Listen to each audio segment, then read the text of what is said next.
Dalam hidup, kita selalu buat pilihan. Ada yang senang, ada yang susah, tapi ada satu pilihan agung yang pencipta kita dah tunjukkan. Ingat janji Tuhan dalam Ulangan 30:19, "Aku telah menghadapkan kepadamu hidup dan mati, berkat dan kutuk. Oleh itu, pilihlah hidup." Ini bukan sekadar ayat, tapi jemputan ilahi. Tuhan tak paksa kita. Dia cuma nak kita buat pilihan terbaik, pilihan untuk mengasihi Dia, ikut jalannya, dan taat perintahnya. Itu bukan beban, tapi rahmat. Bila kita pilih Dia, kita pilih kasih sayang, kebaikan, kehidupan lebih bermakna. Ini perhubungan mesra, bukan peraturan. Jadi, pilihan di tangan kita.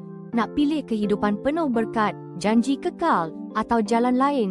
Tuhan dah bentangkan segalanya. Dia tunggu kita balas cintanya. Mari pilih kehidupan, pilih kasih sayang, biar Dia pimpin kita ke jalan yang benar.